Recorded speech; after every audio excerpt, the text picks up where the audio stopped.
그래서 하나님은 우리에게 평강을 주시는 분이십니다. 그래서 예루살렘이라고 하는 성의 이름도 평화의 도성이죠. 그래서 예루살렘에도 샬롬이 들어있습니다. 그래서 평화라는 뜻으로 완전함, 하나됨, 조화, 그리고 번영, 건강함, 뭐 이제 이런 것들을 뜻합니다. 그리고 이제 이것을 신학적으로 끌고 오면 인간이 죄로 말미암아 고통을 당하고 있는데 그 죄의 문제가 해결되어지고 하나님과의 관계가 회복되어지므로 어떻게 됩니까? 하나님 안에서 참된 평화를 누리는 것을 의미합니다. 이것이 샬롬입니다. 그러면 샬롬은 무엇이죠? 너무나 좋은 상태예요. 너무 행복한 상태입니다. 샬롬을 원하십니까? 여러분들의 삶에 샬롬을 원하십니까? 아멘. 저도 원합니다. 여러분들의 삶이 하나님의 평강으로 충만하여지기를 간절히 원합니다. 이것이 인생의 진정한 행복을 가져다 주기 때문입니다. 그렇다면 교회의 샬롬이란 무엇인가 살펴봐야 됩니다. 우리는요, 교회의 샬롬에 대해서 이렇게 생각합니다. 아, 샬롬은 평안하고 안전하고 행복하고 아무 문제가 없는 것이니까 교회 안에서도 그러해야만 한다. 교회는 아무런 문제 없이 성도가 친밀함을 누리며 외부의 그 어떠한 공격도 없는 것이다 라고 하는 그러한 관점으로 교회의 샬롬을 생각합니다. 하지만 교회의 샬롬은 그렇지 않습니다. 왜냐하면 교회의 머리가 되시는 그리스도께서는 어떠한 분이시냐면 샬롬을 주시는 분이시기 때문이에요. 샬롬을 누리지 못하는, 평안과 평강을 누리지 못하는 자에게 평안과 평강을 주시는 분이 그리스도이신데, 우리가 지금 사도행전을 계속 나누면서 교회가 무엇이라고 말하고 있죠? 교회는 그리스도의 몸이다. 교회는 그리스도의 몸이에요. 그러면 교회는 무엇을 하는 곳입니까? 샬롬이 없는 곳에 샬롬을 주는 곳입니다.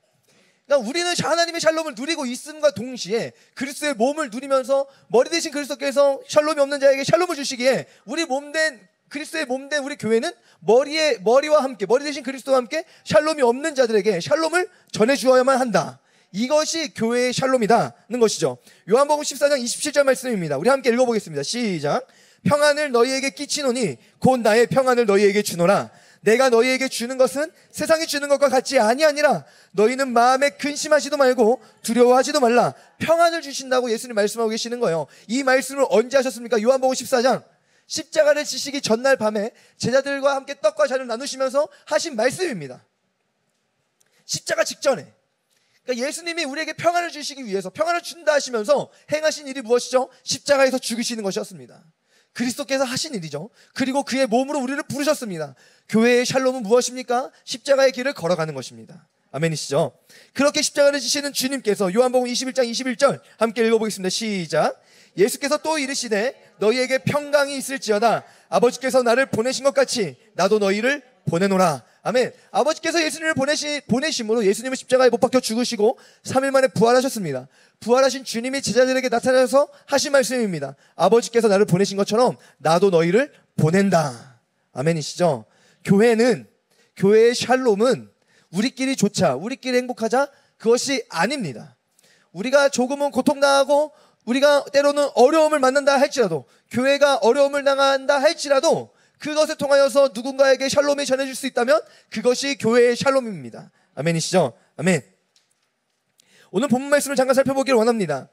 교회가 흩어지게 되었습니다. 샬롬처럼 보입니까? 흩어진다. 이것이 샬롬의 어떤 단어의 표현입니까? 전혀 그렇지 않습니다. 왜요? 흩어지잖아요. 없어지잖아요. 내가 기껏 모아놨더니 먼지처럼 다 날아가 버렸네. 이런 표현이지 않습니까? 그런데 이것이 어떻게 샬롬이 될 수 있을까요? 함께 살펴보겠습니다. 첫 번째 스데반의 명설교입니다. 사도행전 7장 54절 58절 말씀 함께 읽어보겠습니다. 시작.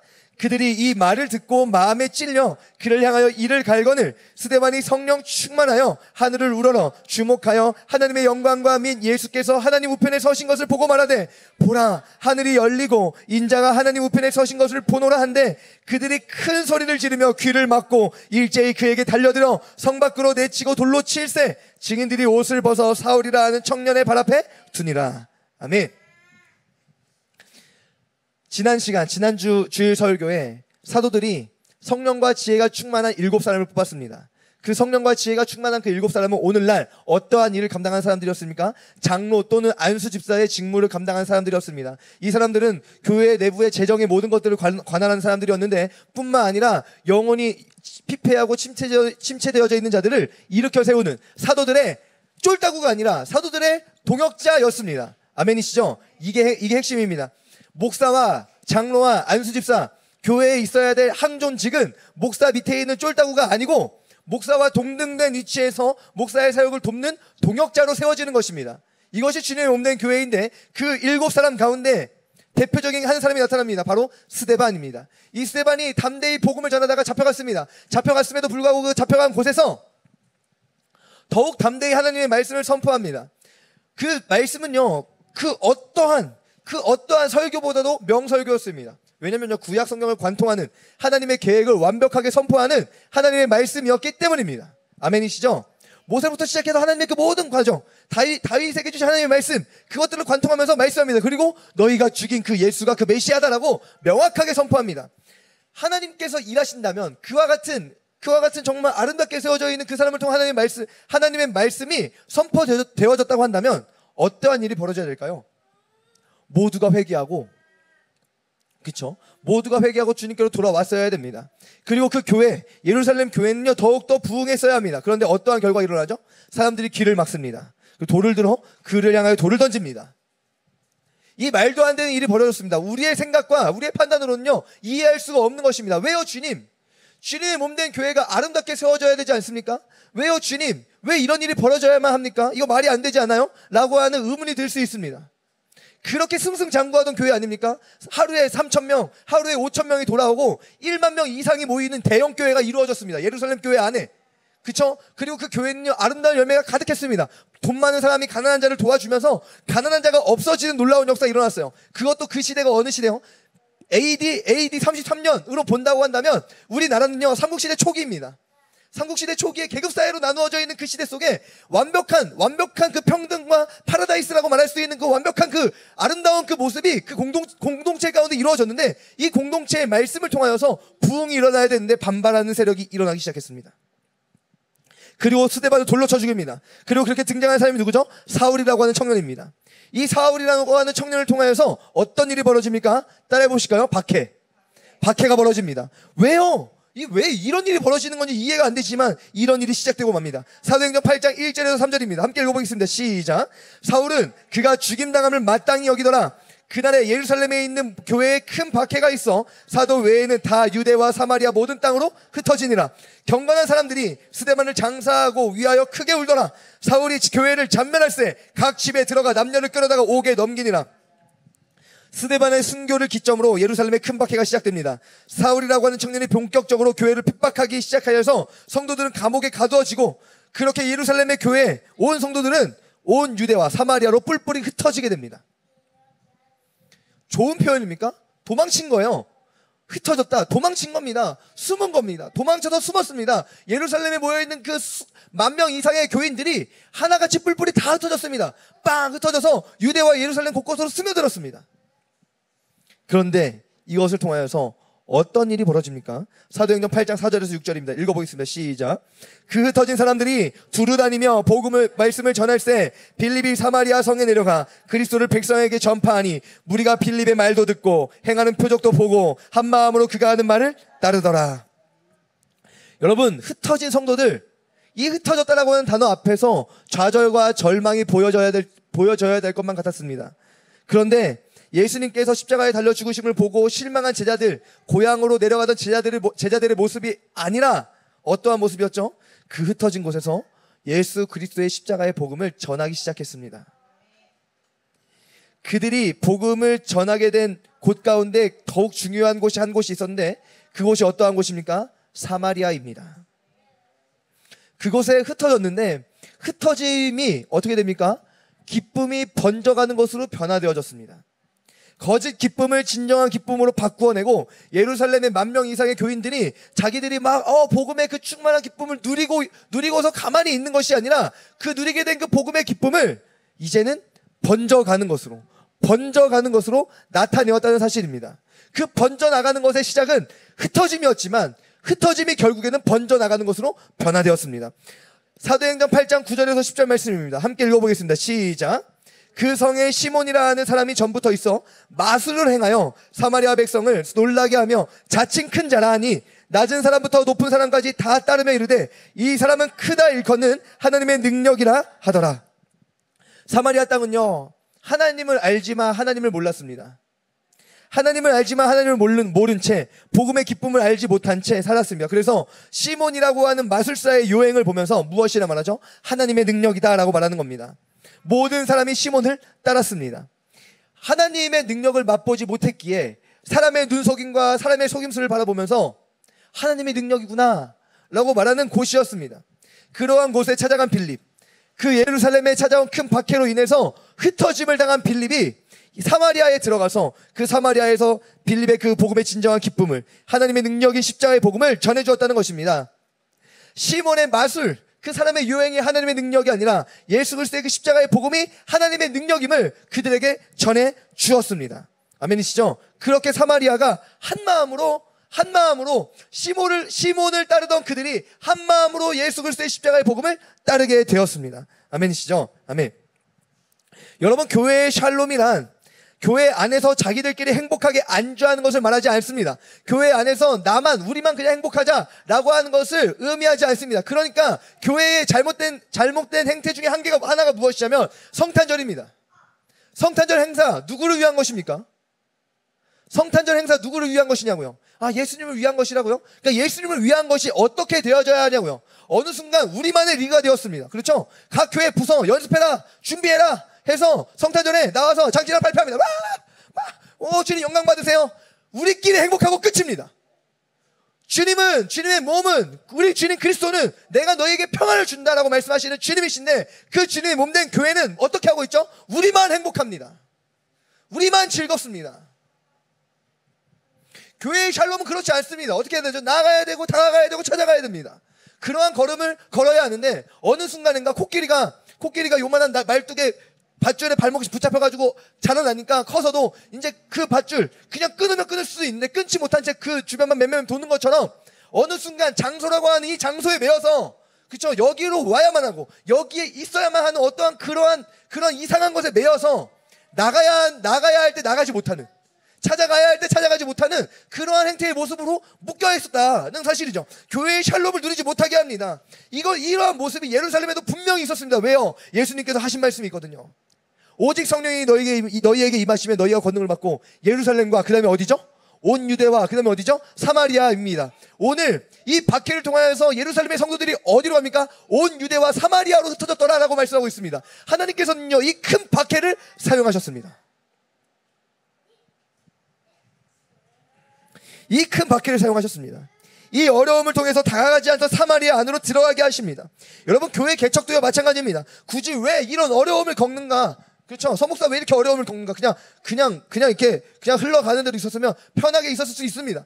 왜 이런 어려움을 겪는가? 저도 몰라요. 저도 모르는데 가야 되겠는데 어떡해요? 그렇죠? 가야 되겠는데, 그렇지만 이 어려움을 통하여서 선을 그어놓고 다가가지 않던 이들에게 다가가게 하신 하나님의 인도하시는 손길이 분명하게 있다는 것이죠.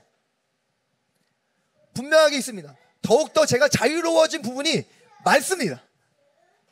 제가 평일에 학교를요 6개를 들어갑니다. 6개 중에 5개를 들어갑니다. 평일에 학교를 5개를 들어가서 5개 학교 학생들을 만납니다. 송양중, 송영고, 그리고 발곡고, 동천 외국어 고등학교. 4개인가? 아닌데? 잠깐만요. 송영고, 송양중, 그리고 발곡고, 동천 외국어 고등학교. 4개네요. 4개 들어갑니다. 그리고 의공고는 지금 준비하고 있습니다. 의공고도 들어갔다 왔어요. 의공고 준비하고 있고, 그리고 이제 영석 준비해야 됩니다. 4개 학교 학생들을 만나고 있습니다. 제가 평일에요 놀고 있지 않아요. 애들 찾아가서 애들 만나고 애들한테 말씀 전하고 애들 더 막 하고 있습니다. 발곡고 지금 이제 3주 모였는데 5명 모입니다. 거기에 교회 잘 안 다니는 친구들이 4명입니다. 네, 목사님 원로 목사님 손자 한 명에 그 친구들 4명이 교회를 잘 안 다닙니다. 물론 우리 교회를 안 나오죠. 이제 다 각자 교회, 이제 그 친구 교회로 보내는 그런 사역을 하는 건데 만납니다. 얼마나 자유롭습니까? 기존 교회 안에서는요 그거 잘 못합니다. 뭔가 그 제도화된 그 구조가 깨지기가 쉽지 않은 겁니다. 뭐죠? 뭔지 모르게 발목을 붙잡고 있는 무언가가 있습니다. 그런데 이 어려움을 왜 겪는가? 이 겪는 어려움을 통해서 제 발이 조금 더 자유로워졌습니다. 예루살렘에만 갇혀있던 그들이 그곳에서 그냥 어려운 사람 도와주면서 너 좀 가난하니, 너 좀 부족하니 내가 조금 도와줄게, 이런 식으로 하면서 행복하게 지내던 그 예루살렘 교회가 큰 박해를 만나는 그 순간에 어떠한 일이 벌어집니까? 이제는 다가가지 않던 니네들한테 가기 좀 그렇다 라고 하던 사마리아에까지 들어가서 복음을 전하게 됩니다. 여러분들의 삶의 샬롬, 그 샬롬이 깨진 것 같이 느껴질 때 어떠한 것을 발견해야 되겠습니까? 그 삶을 통하여서 하나님이 나를 보내시는 것이겠다. 아멘이시죠? 그러면 우리를 보내시는 그곳에서 우리는 무엇을 해야 됩니까? 잘못된 신앙관에 있는 사람들에게 바른 복음을 전해주어야 됩니다. 사마리아에 들어갔어요. 그렇죠? 사마리아에 들어갔는데 그 시몬이라고 하는 사람을 따르던 사마리아 안에는요, 어떠한 잘못된 신앙이 있었을까요? 그 대표적인 모습을 보여주는 게 그 시몬이라고 하는 마술사입니다. 그 시몬이라고 하는 마술사가 어떻게 합니까? 사도들이 와서 세례를 주고 성령 받게 하는 역사를 보게 되니까 사도들에게 이렇게 말합니다. 돈을 주면서 나도 그 능력 주세요. 나도 그 능력 받게 해주세요. 돈을 주면서 말합니다. 이들의 잘못된 신앙관이 어디에 있습니까? 돈을 주고 하나님의 능력과 하나님의 복음, 예수 그리스도의 그 십자가의 구원을 살 수 있다고 생각한다는 것입니다. 이것이 잘못된 신앙관입니다. 오늘 우리 안에 그러한 신앙관이 있지 않습니까? 내가 주의를 잘 지키니까 구원받은 거지. 내가 믿어 주니까 구원받은 거지. 내가 헌금을 많이 내니까 주님 날 사랑하시는 거지. 이러한 잘못된 신앙관 안에 빠져 계시지 않나요? 잘못된 신앙관은 확실합니다. 주일 성수하는데 당연히 주님 사랑하시는 거 아닌가? 헌금 드리면 주님 나 사랑하시는 거 아닌가? 잘못된 신앙관입니다. 바르게 설명해 드릴게요. 내가 주일 성수하는 거 하나님 기뻐하십니다. 그렇죠? 그런데 내가 사랑받는 조건은 아닙니다. 애들이 있는데 우리 애들이 잘못된 일을 행했어요. 그때 제가 얘네들 혼냅니다. 얘네는 부모의 사랑을 못 받고 있는 겁니까? 아니죠. 사랑받는 겁니다. 내가 어떻게 하든지 하나님은 날 사랑하십니다. 품어 안으시거나 맴매하시거나 사랑하신다는 겁니다. 그런데 우리는요, 자꾸 내가 사랑받을 만한 존재가 되기 위해서 뭔가 열심히 한다는 것이죠. 잘못된 신앙관입니다. 우리는요, 아름다운 이야기교회는 이 개척의 걸음 가운데서 이 바른 신앙을 알려줘야 됩니다. 비록 당신이 지금 신앙생활을 하다가 예수님 믿는다고 말하다가 잠시 아니면 조금 오랜 시간 예배드리는 것을 멈춰있고 주님을 섬기는 것을 멈춰있고 조금은 기도하는 생활을 멈춰있다 할지라도 오늘 이 시간 주님은 당신을 사랑합니다 라고 하는 것을 전해줘야 됩니다. 왜냐하면 지금 내가 당신을 만나서 이 말을 전해주고 있지 않습니까? 이게 증거입니다. 하나님은 당신을 포기하지 않았습니다. 오늘 나를 만나서 나를 통해 다시 한번 하나님의 사랑을 듣고 있지 않습니까? 하나님은 당신을 포기하지 않았습니다를 보여줘야 됩니다. 이것이 우리가 믿는 믿음의 복음의 핵심입니다. 이 바른 복음을 전해줘야 됩니다. 뒷면 맨 마지막 보십시오. 상처 입은 자들, 나 그래서 교회 안 나가라고 하는 자들에게 하나님은 그럼에도 너를 포기하지 않았어 라고 하는 것이 성경의 복음입니다. 헌금과 봉사를 강요하는 행태가 벗어져야 됩니다. 헌금과 봉사를 강요하는 것이 아니라 이건요 자연스러운 방식입니다. 그 은혜에 감격한 자들이 일어나는 마음이죠. 부모의 유산 노리고 다리 주물러주고 안마해주고 그거라도 하면 어디예요 요즘은. 그렇죠? 그렇긴 한데 그거 웃기잖아요. 그렇죠? 부모 유산 노리고 막 다리 주물러주고 막 안마하고 막 알랑방구 끼고 웃기잖아요. 너무 자존심 상하잖아요. 부모로서 자존심 상하는 일 아닙니까? 그냥 부모의 사랑에 감격해서 효도하는 이것이 정상적인 논리죠. 내가 열심히 해서 주님 나를 사랑하신다? 이건요 무엇을 만들어냅니까? 교회 안에 바리새인들을 만들어냅니다. 내가 얼마나 열심히 일했는데요, 내가 얼마나 이 교회를 위해서 헌신했는데요, 이건요 틀렸습니다. 이거 아닙니다. 이거 아니고 네가 열심히 하든 안 하든 나는 너를 사랑해 라고 말씀하시는 것이 하나님의 사랑입니다. 그 사랑을 온전히 먼저 그냥 받아들이세요. 아무것도 하지 마세요. 그냥 받아들이세요. 헌금도 하지 마세요. 그냥 받아들이세요. 그 받아들인 이후에 무엇이 일어납니까? 그 사랑 때문에 헌신하고 싶어지고, 그 사랑 때문에 헌금도 드리고 싶어지고, 그 사랑 때문에 복음을 전하고 싶고, 이 순서만 있는 겁니다. 그냥 그 사랑 때문에 하는 것들이 이루어져야 된다. 그래야 교회 안에 아무런 문제가 없습니다. 내가 이렇게까지 희생했지만 이거는 내가 갚을 수 없는 주님의 은혜 때문이에요 라고 하고 끝나는 겁니다. 그래야 부작용이 없습니다. 그런데 어느 순간인가 우리 안에는요 하나님의 사랑을요 내가 무언가 하면 받아낼 수 있다라고 생각합니다. 그걸로 살 수 있다라고 생각합니다. 사마리아인들의 그 잘못된 신앙관처럼 말이죠. 마술사 시몬이 가지고 있던 그 잘못된 신앙관처럼 말이죠. 내가 돈을 주고 하나님의 능력을 부어주는 그 성령세를 주는 능력을 살 수 있다라고 생각하는 그 잘못된 신앙관 말이죠. 오늘 우리의 교회 또 우리의 심령은 바른 복음 위에 세워져야만 합니다. 이것을 위해서 박해가 이루어졌는데 그 박해로 흩어짐이 그리스도의 십자가의 복음이 번져나가는 것으로 하나님이 변화시켜 주십니다. 혹시 여러분들의 마음에, 여러분들의 삶에 상처와 아픔, 교회로 인한 아픔 혹시 있으시다면, 이 박해로 인하여 흩어짐을 경험하셨다면 이 흩어짐 가운데에서 하나님이 복음의 번져감으로 변화시키시는 그 놀라운 역사가 나타나기를 간절히 축복합니다. 이것이 무엇입니까? 진정한 샬롬인데, 교회의 샬롬을 마지막 4번 이렇게 표현할 수 있습니다. 따라해 보실까요? 경계를 넘어서는 샬롬. 사도행전 1장 8절 말씀입니다. 함께 읽어보겠습니다. 시작. 오직 성령이 너희에게 임하시면 너희가 권능을 받고 예루살렘과 온 유대와 사마리아와 땅끝까지 이르러 내 증인이 되리라. 아멘. 성령이 임하시면 예루살렘에만 머물겠다고 하지 않으셨습니다. 유대와 사마리아와 땅끝까지 이른다고 말씀하셨습니다. 오늘 우리가 안주하는 신앙에 있을 때 하나님께서는요, 우리를요, 움직이게 하십니다. 오늘 우리에게 조금 더 신앙의 성장을 향하여 하나님의 말씀대로 살아가기 위하여 한 걸음 내딛도록 우리를 걷게 하십니다. 그것이요, 박해로 나타날 수도 있습니다. 그러므로 성도가 부흥하고 서로 사랑하며 돌아보며 아름다운 공동체가 세워져가는 가운데 흩어지게 된 예루살렘 교회에는요, 하나님의 뜻이 담겨져 있었습니다. 그렇게 멀게만 느껴지던 사람으로 우리의 형제로 취급받지 못하던 그들에게 복음을 전할 수 있게 되었습니다. 이것은요, 예수님의 모습을 닮아가는 진정한 그리스도의 몸된 교회의 모습이었습니다. 왜요? 예수님도 그렇게 하셨기 때문이죠. 요한복음입니다. 요한복음 4장 24절 26절 함께 읽어봅니다. 시작. 하나님은 영이시니 예배하는 자가 영과 진리로 예배할지니라. 여자가 이르되 메시아 곧 그리스도라 하는 이가 오실 줄을 내가 아노니 그가 오시면 모든 것을 우리에게 알려주시리이다. 예수께서 이르시되 내가 말하는 내가 그라 하시니라. 아멘. 사마리아 사람들이 잘못된 신앙을 가지고 있었지만 그 차별받는 신앙 가운데에서 그래도 그들이 원하는 것은 이것이었습니다. 하나님. 그래도 하나님을 찾고 있었습니다. 그런데 이 오해함 가운데서 하나님을 바르게 알지 못했던 것이죠. 하나님을 찾고 있었습니다. 그러한 자들에게 예수님이 찾아가셨고, 찾아가신 가운데에서 어떻게 하십니까? 자신이 메시아 되심을 선포하셨습니다. 그리고 이것을 선포하시기 위해서 예수님이 무엇을 하십니까? 자신이 먼저 자신의 평안을 버리고 이 땅 가운데에 오셨다는 것입니다. 하나님의 본체 되심을 버리시고 육체를 입고 이 땅 가운데에 오셨다는 것입니다. 예수 그리스도께서 먼저 그 박해 가운데에 들어가셨다는 것입니다. 그 박해에 들어가심으로 오늘 우리에게 그 평안이 번져갔습니다. 그 번져가는 평안으로 인하여 오늘 여기에 있는 우리가 그 예수 그리스도의 그 평안을 누리게 되었습니다. 경계를 넘어서는 샬롬. 하나님이 죄인에게 그 샬롬을 주시기 위하여 경계를 넘어오셨습니다. 그 사랑을 우리가 받았습니다. 이 사랑을 우리가 깊이 느낄 때에, 깊이 믿음으로 받아들일 때에 경계를 넘어서는 샬롬을 향한 발걸음 우리 가운데도 있을 줄 믿습니다. 기도하겠습니다.